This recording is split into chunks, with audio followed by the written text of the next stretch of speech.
Hey guys, how are you doing? Did you have a good weekend? I had a really good weekend. We started all of the mini COVID-friendly Dubai farewells, kicked off this weekend, and so much fun, so sad at the same time, but also I'm so just grateful for everything that God has done and the people He's brought into my life the past few years. I keep thinking of that verse that David said in Psalms, where he says, "Who am I that you are mindful of me?" And God has been so good to me, and I'm just so grateful to everything He has done in my life.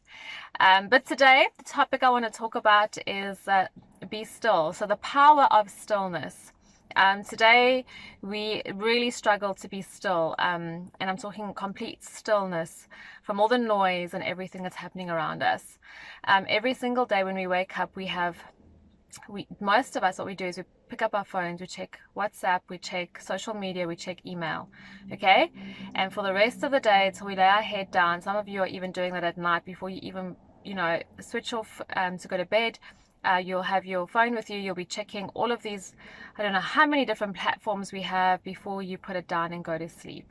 Okay, so there's not even a time in the day where we get some peace and quiet. If it's not our phones, it's meetings, it's demands from family, giving people our attention.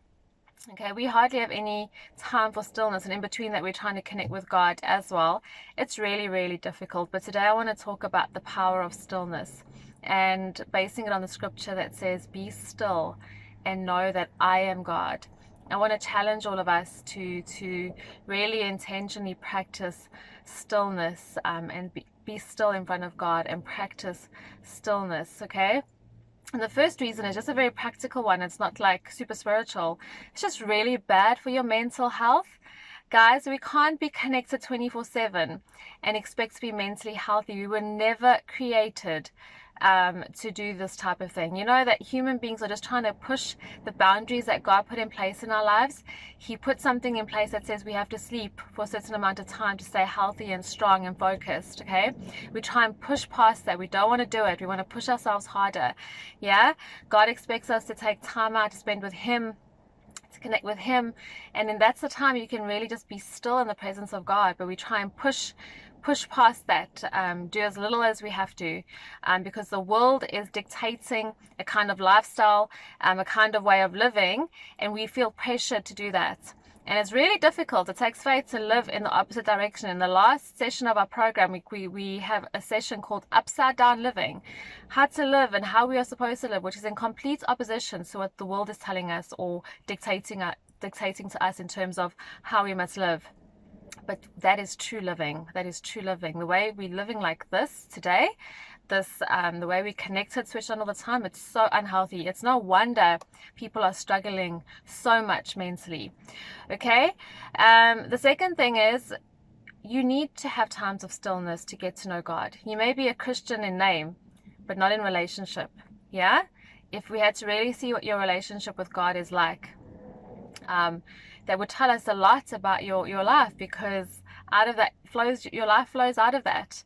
And if you look at that scripture, "Be still and know that I am God," I would like to even just change it and say, "Be still and know God," because you're going to have to practice stillness in order to really get to know God, so He can get you to that place where He can just drop things into your spirit, so that can come up into your mind, and not all of the things you're worrying about and that you're busy with and that you're anxious about.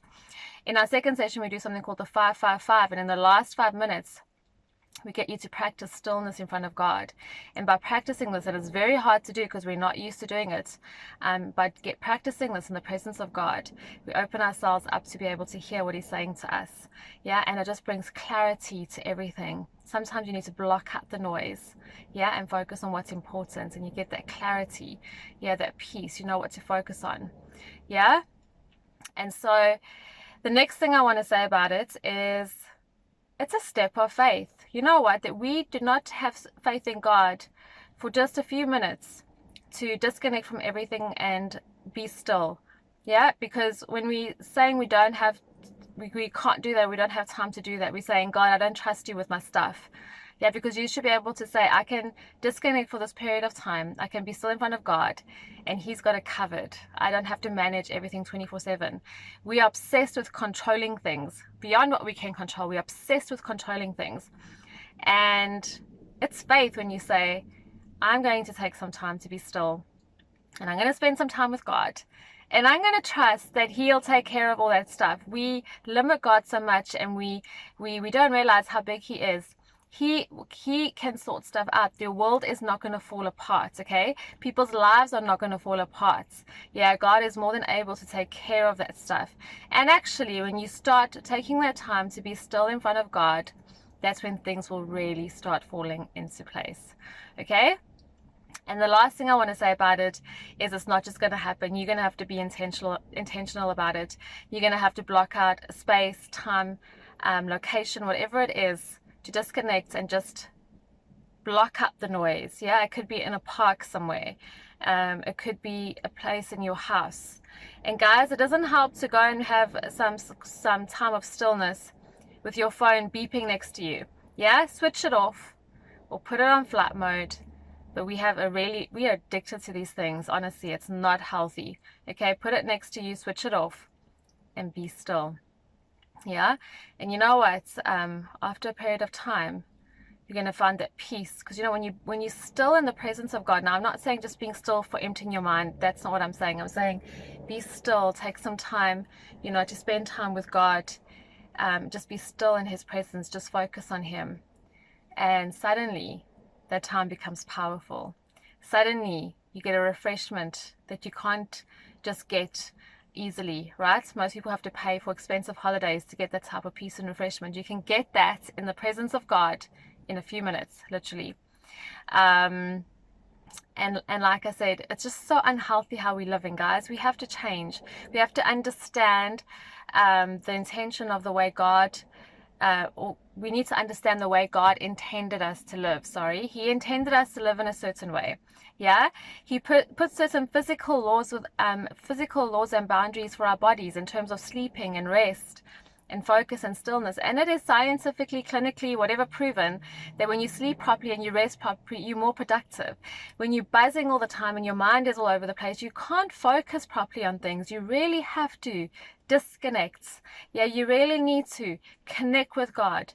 Be still, find a peaceful place, find a quiet place.